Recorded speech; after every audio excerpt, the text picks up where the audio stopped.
And he just said to me, he's like, Todd, we've been on a few of these calls lately and I've heard a lot of complaining from you. And he said, do you know when someone becomes an adult? And I was like, well, no, I really haven't put much thought into it. And he said, you become an adult the moment you take personal responsibility for everything that happens in your life. And it just hit me square between the eyes. And then he hung up. You hear all the bull about marketing every day. Make your money in your sleep. My new offer is crushing it. My guru could beat up your guru. It's time to go right to the source and get the truth about marketing. With your host, the founder of copychief.com, Kevin Rogers. Hey, welcome back to The Truth About Marketing. It's Kevin Rogers here. This is the show where we go deep with the actual experts to discover what they did that really moved the needle on their business. Always super excited to conduct these interviews and to bring on guests. Today is extra special because I am a newly minted huge fan of our guest today because we just met a couple weeks ago at Ryan Lee's Freedom Fest, where we both spoke from stage, and I was, as the entire room was, blown away by Todd's talk. It was not only incredibly powerful in regards to usable tactic for getting organized and prioritizing your time, but Todd's personal stories are very inspiring. So we're going to touch on all that stuff today. I'm proud to welcome Todd Herman on the show. How you doing, Todd? I'm doing great, and I feel like I've got to talk in my radio voice to try to keep up with your sexy voice on the other side of this computer. It's amazing how we can do this. I'm sitting here in my office in St. Pete, Florida, with a Yeti mic. You are where? You're in New York? I'll be honest, I am standing in my 2.5-year-old little girl's room and my 6-month-old's room with the computer and my Yeti mic on their shelf because it's a work at home day today. Nice. I love it. So you're surrounded by very colorful things and soft plush things, and yeah, I've got more tutus around me than I care to express. Plus, I've got taxis and sirens outside the window here in New York. Perfect. I love it. But that's the beauty of it. And this show is no less significant or entertaining than anything on the radio right now. So exactly, it's a magic time to be an entrepreneur for sure. Todd, tell everybody a little bit about what you do. And I know you're sort of new to our world of marketing, so I'd love to hear how you entered this little universe. Yeah, so I think when you say like new to the world of marketing, you kind of probably are referring to the online space, right. I guess. Mm-hmm. But I've owned a sports performance and mental toughness training organization for the last 18 years called The Peak Athlete, and I've worked with professional athletes from basically every single sport you can imagine across the globe, and over 82 Olympians competing in multiple different Olympics, as well as mentoring a lot of amateur athletes. Something that came out of that is the very nature of, I guess, of working with some of the top performers on the planet is you get type A personalities, entrepreneurs, executives that say, well, I've got to perform at a high level. Like, can you work with me too? And the answer is always yeah. And it's actually a lot easier because you have a lot more controllables typically in your life than an athlete does. So early on, I launched another coaching and consulting advisory company called No Limits, which focused more on the leadership and communication side of being a leader in organizations. And I ended up selling that almost a decade ago to an oil company. Wow. And then I've had multiple different businesses like many other people have had throughout the years as well. But typically I've pretty much always stayed in the consulting and advising space. And now in the last probably 5 or 6 years, I sort of fell into this group where I met someone randomly at I was doing a speech at an event in Washington, D.C., which was a sporting event. And I was in a hotel and sitting at the bar after I did my talk, and a guy sat down next to me, and we ended up chatting for a long time. And he was an online business guy doing a bunch of affiliate marketing stuff. And he was just asking about what I did. And it turned out that I was at the same hotel as Yannick Silver's underground seminar. Now, I didn't know any of these people. Yeah. And that's actually where I met Ryan Lee, who you just mentioned, and started getting to know some of these people. And then they asked me for, coaching and advising, and started to work with a lot of online. I'm behind the scenes with some of probably the biggest names in the online, I guess, teaching space, e-commerce space as well. And just last year, I ended up launching the programs that I've been using in the corporate world and in the athletics world, something called the 90-day year, which is my framework for how to, as an entrepreneur, get things done, how to execute and achieve things so that you can see meteoric growth and scale in your business. Because typically entrepreneurs are terrible at executing on their ideas. They're great with their ideas, but they have a whole bunch of half-built bridges, which you and I both know that when you've got a lot of unfinished things or things that you started but never completed, it actually really tears away at your self-esteem and your self-concept, which is not a recipe for lifetime success. So, but that's a really great point, because we think that it's our job to come up with ideas, but it's really our job to complete projects, right? Exactly. That's exactly what it is. And you actually kind of hit on the key word here is never has the term project been more important. Because when you take a look at how quickly the world of business moves nowadays, and especially the type of business that you're in the online space, you're just moving from project to project to project. And so your ability to execute faster than other people and get that thing birthed and out there working for you is your competitive advantage, which is what the 90-day year system is all about, is creating really great growth in a business, because you're just getting things done quicker than other people. And then that very act of getting things done means that you're learning and closing feedback loops far more rapidly. When you close feedback loops, that's where experience and wisdom come from. And now you're just far more valuable, not only to just your clients, but just in the world in general, when people come to you for advice. Wow. How did you become a mental toughness expert? It was very accidental. It was not planned. I was a college football scholarship. I was a pretty good athlete. I was a nationally ranked badminton player as well. And me getting into the zone or the flow state, that kind of place, that elusive place that many athletes strive to get to, was very easy for me. I kind of fell into the mental game side of things when I was about 15 or 16. And that was simply because I was a horrible teammate to all of my peers that were on the teams that I competed on. And my coach pulled me aside one day and he's like, "Listen, Todd, there's no doubt that you're a really good athlete and that you're probably going to achieve the goal of getting your football scholarship. But here's the reality. No one likes playing with you and you're exceptionally not coachable because you just think you know it all." But he was a great mentor to me, and he didn't leave me in that place. He said, "Here's a book. You need to read this book on," essentially it was on leadership. And in that book, it mentioned, the mind and kind of how it worked. So I kind of fell down this rabbit hole, and that I just consumed more and more information about just the biology of how we work, kinesiology, neuroscience stuff. And I basically kind of accidentally fell into the biological process of how you get into the zone and flow state. And so I used that and I flexed that muscle when I was in high school and was able to perform at my absolute peak level for pretty much the entirety of a game or a match, because I was just staying so focused on the process. And when I got done playing basically competitively, I started, like many people, volunteering coaching, and would spend more time talking to kids about the 6 inches between their ears rather than them telling them, "Hey, you need to run more cones," or "You need to practice harder," because a lot of times those kids were already practicing hard. It was just their approach was off. And then word kind of spread, and people asked me to come out and do some talks, which I did for free. I loved talking about it. And that just led to people asking me, "Well, hey, would you mentor my kid?" And that's how the Peak Athlete was born. When that coach pulled you aside, were you motivated to learn and study that book because you were embarrassed to learn that you were a bad teammate? Or was it a little bit of that to get your attention and a heavy dose of, wow, this can make me even better?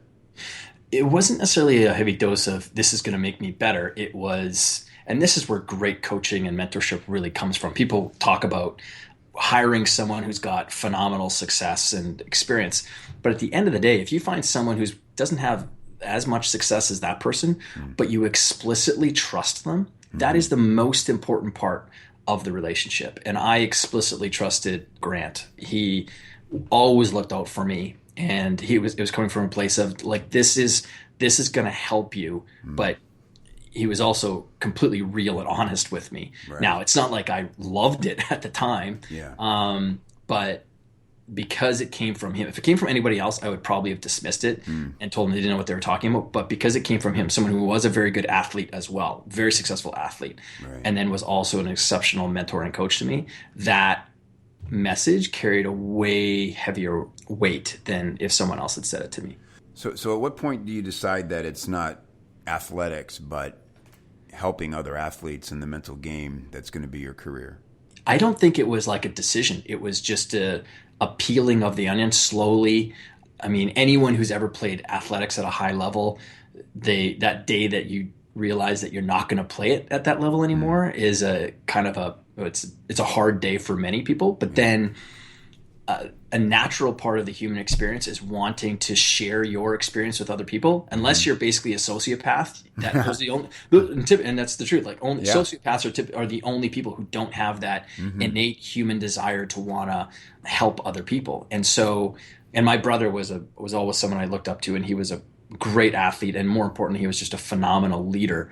And when we got done playing, he lasted longer than me. But we had a conversation. He's like, okay, now it's our job to go out and motivate other kids to want to use football as a means of developing their personal leadership skills. And so that was inspiring to me to, now I can take my experience. I can still be around the game. Now it's just that I'm not going out there and clobbering people. Right. I'm now expressing it in a different way. Was it hard for you to make that transition? No, I think it was. I'm sort of a natural teacher that way. Yeah. So it wasn't hard to let go. Like you said, that's just, that day happens and it is difficult, but you sort of quickly realize, well, this isn't much of a choice. My body's letting me know what's up here. Yeah, exactly. And I mean, you find other avenues, but it's definitely never the same. Sure, right. I have to ask you about one of your other mentors. It's just an unbelievable stroke of fortune here. Yeah. Well, I'll say this. Let me preface. I've thought a lot about mentors in my life. I can connect the dots over my adult life through stand-up comedy and through this business of copywriting through mentors. Yeah. I've been incredibly blessed with mentors. And I always say how fortunate I am for that. And that is 100% true. However, if I'm being honest, I get to take a little bit of the credit because I'm a really eager student. Yeah. And that's a key, that's an essential component, right? Yeah. Yeah. So, but your mentor is one of my mentors from very afar, but Jim Rohn has had an incredible effect on my life in his teachings. And please quickly tell the story of how you came to be friendly and personally mentored by the great Jim Rohn. Yeah, it was, again, kind of accidentally. You kind of used the word fortunate, and it definitely was fortunate. I was invited by my uncle to go with him to an awards ceremony where he was getting an award, sat next to him at the head table, and I ended up talking to the gentleman next to me. He was asking me all these questions. I was really young. I was in my early 20s, and I had just won an award in Canada. And he was, taking an interest in me, asking me what I wanted to do with it and what my goals were. And he was just asking me questions that, the average person that when you sit next to them would never ask you. So I was, just like anyone who asks you questions like that, and you're just super engaged in the conversation. I was probably dominating it, and I wasn't asking. Anytime I tried to ask him a question back, he would always turn it back on me anyway. And then I said to him, are you here to win an award tonight too? And he said, no, I'm actually the keynote speaker. And I was like, oh, I'm so embarrassed. I just finished telling him how I wanted to get out there and start speaking, and that was my goal. And I felt embarrassed that I didn't know who he was. Now, I didn't know who it was at the time. And then he got up and gave 56 minutes of the greatest oratory I'd ever heard live, and sat back down, and I was just mesmerized by him. And he turned to me and said, listen, kid, I'll help you out. Here's 3 things you need to go and do. And of course that was Jim Rohn. And so that was a Saturday night. On Monday at 1:00, I called him back with the 3 things finished. And he was still traveling. And then he called me the next day and said, all right, well, you're A, the fastest person who's ever responded, and B, one of the only people who's ever even finished the tasks. So he kind of took me under his wing, and we met and talked for over a decade until basically he passed away. So, wow. And that person, again, and you know this, those mentors, they remove obstacles. They allow you to, they steer you around things. He opened up so many doors and introduced me to some great people that really accelerated my learning curve and my path, I guess. Yeah, incredible. Could you share maybe just one behind the scenes personal bit of advice he gave you that really sticks with you? Oh boy, there's so hard to choose, I'm sure. You know, his biggest one, I actually just referenced this the other day when I was talking to somebody. I had just got done kind of complaining to him about me missing out on a contract that I really thought I was going to win with my No Limits company. So it was like a government contract, and I thought I was a shoe-in for it.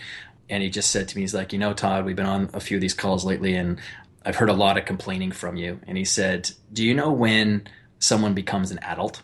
And I was like, well, no, I really haven't put much thought into it. And he said, you become an adult the moment you take personal responsibility for everything that happens in your life.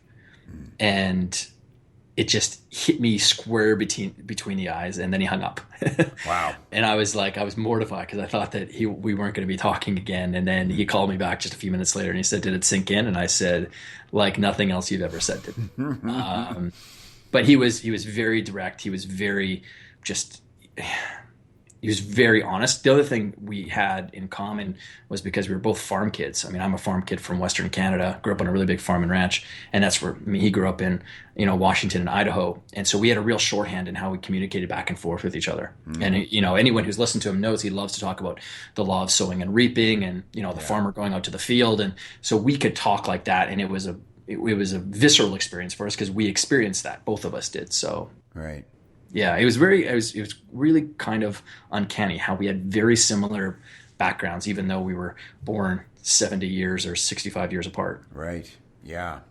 I think we just find each other in this universe sometimes, Yeah, it's crazy. Yeah. Incredible. Okay, Todd, so I'm going to ask you the big question here of the show, and I'm excited to hear your answer. So what is the one thing that you've done in your marketing that has produced the most surprising results?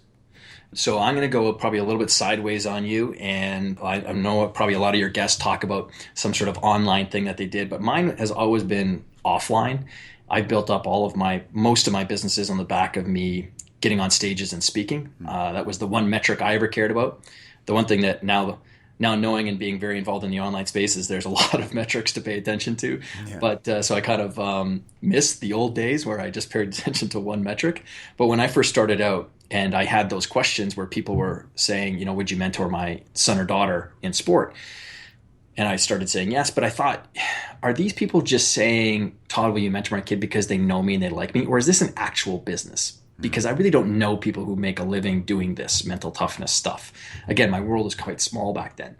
And so I resolved, because I knew that my one skill that I had was I was very comfortable standing on stages and speaking. I never had an issue with that. Yeah. So I resolved that over the next 90 days, I was going to do as many speeches as I could in the province of Alberta in that time frame. And so I ended up doing 68 speeches in 90 days. And all of that activity that I did in that 90 days actually has propelled me 18 years later. I've never really had to market since then, because it was just, it launched the rocket ship off the launching pad and helped out. So, but what I discovered after the very first, I was smart in the very beginning because it was accidental smarts. Some of it was I just needed to do it. But when you think about it, it was actually one of the worst businesses to get into, because I'm providing a service to one person, but someone else is paying for it.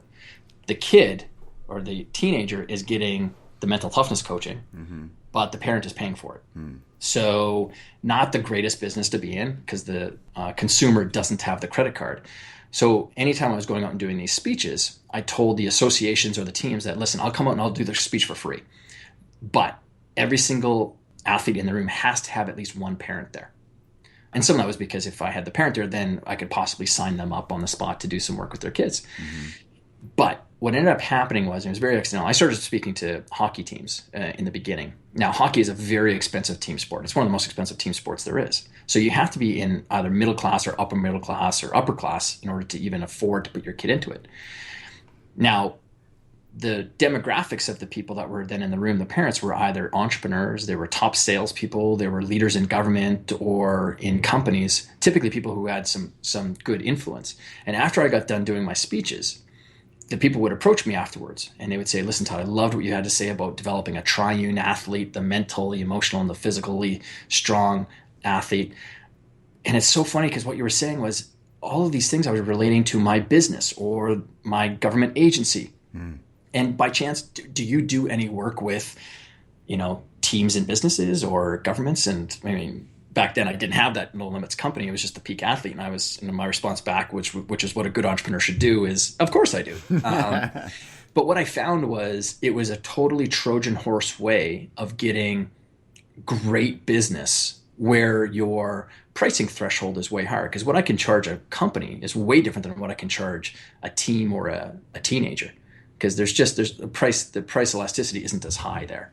Whereas a business, I can directly correlate the work I can do to increasing revenues or profits or something like that. So that was and still to this day, I will go out and do, the occasional free speech in the New York area here. And I mean, that's how I got, both. That's how I got both of the billionaire clients, because I spoke to private academies here in New York City, and both of them were in attendance at different times. And that's how I got those people as clients. That's great. That's a great case study. So, and it's just a good example to people of, once you start to reach a certain level of success, like I have it now where I get reached out to all the time from people in the online space of, getting on a podcast. And I'll typically say yes to almost all of them, unless I'm in the middle of some really important projects and it's just time-wise, it would be a bad move, because you don't know who might be listening to that person. Sitting on the outside and judging the small audience that someone might have is a dangerous place to be. And I tell people all the time, I would much rather do a speech here in New York City with 50 people in the audience who are my target market than a YouTube video that's gone viral with 2.5 million views. Right. Any day of the week, any day of the week, and twice on Sunday, I would take that. Yeah, that's a great point. And so you discovered your whole nother audience and opportunity just by following your instinct and doing what you knew you could do, which was train young athletes, and found through their parents resonating with your message that there was a whole nother industry there to be tapped. Totally. And I mean, I still got to talk about essentially the exact same things. Yeah. But I mean, my passion I still have a very strong passion towards mentoring and working with young athletes. I don't do it as much as I do, but I keep a portion of my time set aside where I mentor young athletes for free. I used to get paid for it. Now it's free because I earn a really great income and from my other businesses. And so there's no point that I need to extract money from the youth that I still work with. Wow, that's great. And how do you sort of select who you'll work with in that regard? Yeah, well, it comes down to like commitment. It comes down to a certain level of skill that a person has to have and a work ethic. I need to know that there's a work ethic there. So if I'm going to be working with an athlete, I'll talk to the coaches around them saying, hey, like, what are the prospects for this young guy? And not because I'm trying to select only the people that are going to be winners, but because, hey, like if you have some pretty large goals or dreams, you're going to come up against a whole crap load of resistance, and I'll help you with the mental toughness and how to navigate that. But I still need to have a skill level there that I can work with, because without that skill level, I'm just giving you a bunch of tactics that you can't really go out and apply anyway, because you don't have that skill. Right. Yeah, makes sense. I'm curious, you talked about how a lot of the stuff you do with their athletes would cross over to their billionaire parents. Yeah. And if you ever, there's so much out there, such a history of personal development and mindset coaching before you ever arrived at it. Yeah. Have you ever felt intimidated or ever had somebody sat there across from you and go, yeah, I heard that. Yeah, I tried that. Oh, of course. Of course. Yeah. And so, I always come back to the point of, yeah, you might have, but have you experienced it? Because there's two different people in the world. They pick up a book, and one person reads through it voraciously and consumes all the information, and they get to the end of the book and they go, wow, that was an amazing book, and they tell all their friends about it. And then there's another person who attacks the exact same book, and after chapter 1 ends and there's a couple of questions, they sit down and they answer those questions. And then they move on to chapter 2. So one person consumes it with the idea of, oh, I'm really interested in this topic. Another one sits down with it and says, I'm committed to it. I only work with people who are committed. great. There's a lot of people out there who are interested in a topic. They've heard it before. Right. Yeah, you've heard it, but you've never experienced it. Right. That's like me describing the zone to someone. Like if you've never experienced the zone, you don't know the just amazingly peaceful perspective that you get on what is it you're doing and the thrill from it after you're done with it.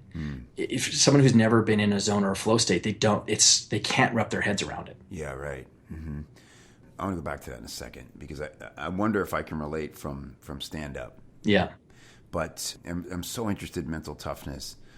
But I'm interested in for somebody to qualify to work with you. Yeah. And you talked about they have to be committed, right? Yeah. Do they have to know where they're trying to get or what they're trying to solve, or just know that there's something more and that they're blocked?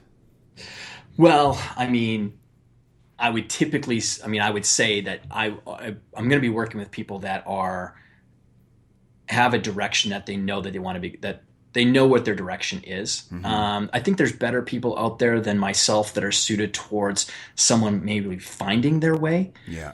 But I would even challenge those people in that you find your way by getting out there. You don't find your way by sitting on a couch and reflecting typically. Like you've got to get out there and take action. Right. Like even your question earlier where you said, was there a purpose behind you? Like, did you know you were going to get into working in sport this way? Hell no. Mm-hmm. And yet I wouldn't give it up for a professional career because I've got to work with the top soccer players in Europe, in Champions League. I've got to work with the top NFL players, world champion tennis players, golfers, and I've got to play in all these different sports without having to go out there and put my body on the line. Yeah, yeah.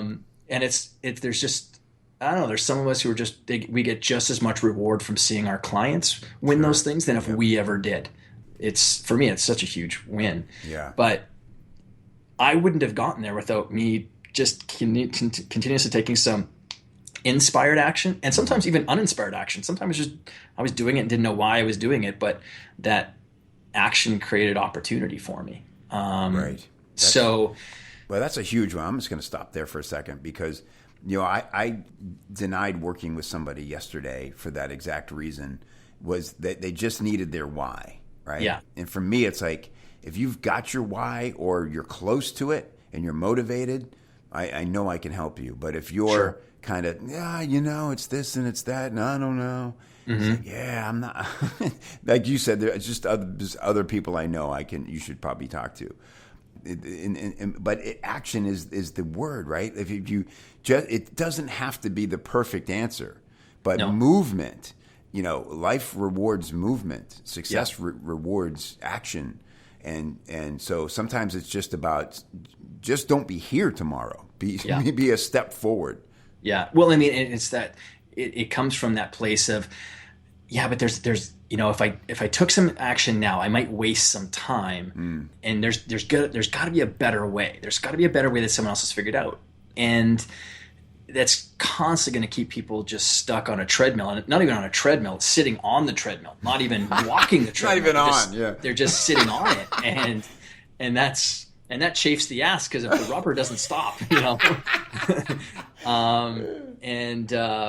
so you've got to take that action. And what they're looking at is looking at it through the wrong lens too of, I'm going to be wasting some time. You're not going to be wasting time. If you're taking action, you're going to be learning. You're going to be stumbling, but typically you're still going to be moving forward. And that experience is going to hone your decision-making ability, and it's going to hone your why or narrowing your focus, which are just completely invaluable. Yeah, it's just like your story of starting with one thing, discovering a bigger opportunity, so that now you are able to do the original passion sort of as a charity, because the greater thing is so rewarding. And so that's a great example of exactly what you're talking about. You just don't know what's down there, but you got to be moving towards something that seems right. Okay, Todd, again, I really appreciate you coming. Want to respect your time. But I have to ask you this. I'd love one mental toughness takeaway. I just started a book called Way of the Seal. Yeah. You're probably familiar with it. Yeah. And I'm really new in the book, but there was a thing about extrinsic motivation and Yep. intrinsic motivation. That really struck me because, I was never athletic as a young man, right? Yeah. And so here I am. I had heart surgery 10 years ago. And so that got me more focused on physical activity. And now I'm pretty fired up, but I'm 45, right? Yeah. So it's not a lot of greatness ahead of me, but I'm motivated. And so I'm very aware of the mental game, because when my trainer's trying to push everything I've got out of me, I know it's always the mental, it's the thought that stops me way faster than my body would give in. Yeah. And I noticed that in those moments, it's always an external thought that gets me to collapse. And I'm like, if I could just avoid, then is that the zone? Like really focusing, sort of inward and finding a deep intrinsic motivation. Is that kind of accurate? It's a part of it. I mean, the zone and the flow is when you get so engaged in the process or the activity of what is it you're doing that all conscious awareness of an outcome is completely lost. Like, you're not worried about what the score clock says with how much time is left.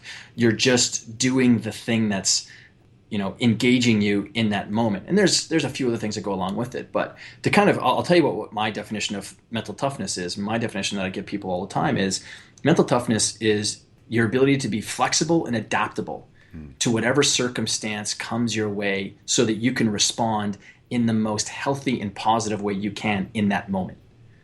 Because sport and life is not scripted out well at all.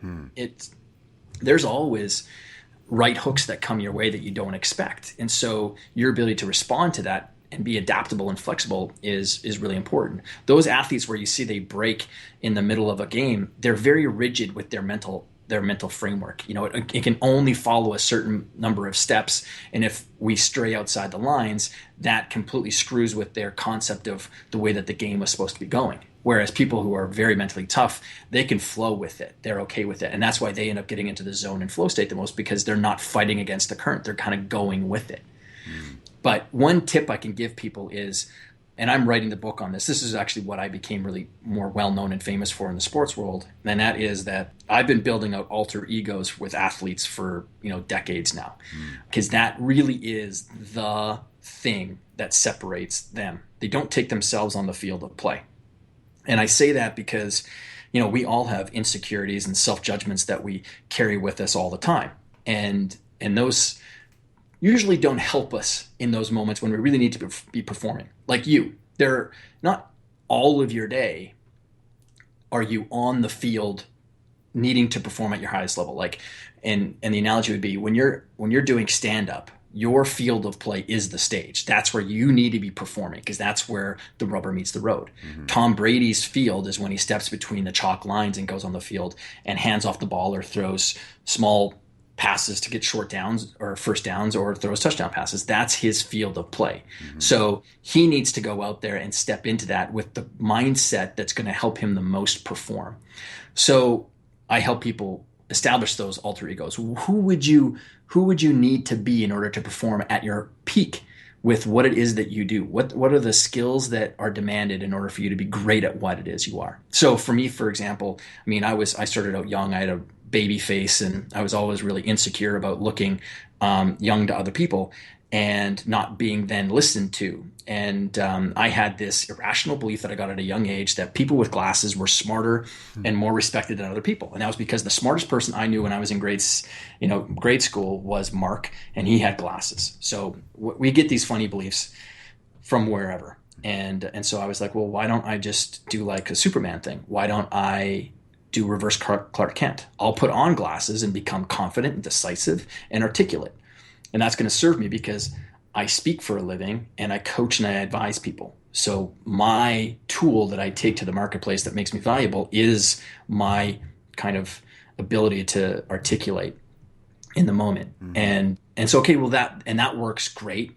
And then I also have something that I call, and this is what people can take away right now, a declaration proclamation, a response proclamation. So anytime that voices in your head start to kick up when you're in there and you're supposed to be doing 15 reps of 145 pounds with your barbell sitting across your chest, and that little voice kicks up in your head, and it's that part of Kevin that kind of will sometimes want to quit or whatever, you have this other part of you, this this beast mode that belongs in the gym, that responds back with, you know what, you stand on the sidelines. I don't have time for this right now, because this guy laying on this bench right now is going to push this fucking weight right through the ceiling. So excuse me, I'll deal with you later. But right now there's no time or place in the space between my ears for you and what you've got to offer me. And so that same thing can happen with a tennis player, because I've worked with people on this. When that voice kicks in their head where they're just feeling exhausted, it's like, no, it's not. That's not true, because your body can go a long way before it ever quits on you. So you put that person on the sidelines and you deal with Kevin later. But instead, your alter ego has a name. You have a response proclamation to those little voices that want to drag you down, stop you, prevent you from taking the action that you need in order to get the job done. Oh, I love it. So you literally just shove them aside. Totally. And so how deep do you go into developing this alter ego? Very deep. Yeah. I have a 5-step process that we do, and we talk about building an origin story. Never forget, our minds are deeply rooted in story. Yeah. We are constantly, that's why I tell people all the time, like, you know, you telling me that you can't do something, that's a you thing, not a true thing. That's you, and that's not true. And how I know that is because we're storytellers. So you're telling me a story about this history that you've had that's going to stop you from moving forward. That's not how life works. Yeah. You can completely change and alter yourself in this moment if you decide and are willing to work with a great process or a system to make that happen. And so now I've got 5 steps that I work with people through. One has an origin story to it where we really dive into it. And I'm excited because, I mean, I should have probably had the book out 14 years ago. So I'm writing this book really at the end of my kind of sporting and mentoring career there, which is only going to cause more people to come to me. But it's actually got more of a business lens to it than it does even a sports lens. But I can't wait to kind of get it out there because it's fun stuff. Great. So tell me now, how do people get Todd Herman in their life? They can go to toddherman.me. And I actually just recently launched a podcast called The Grit and Hustle Show, real and raw stories of how achievers actually made it. And I'm kind of diving into the process of what it really took for someone like Robert Greene, the author of The 48 Laws of Power and Seduction and The 50th Law. Like, what did his writing career look like? How did he get to that place where he's now a 5-time New York Times bestselling author? Because too often we shine the light on the finish line and not on the process, which is really the difference maker. Yeah.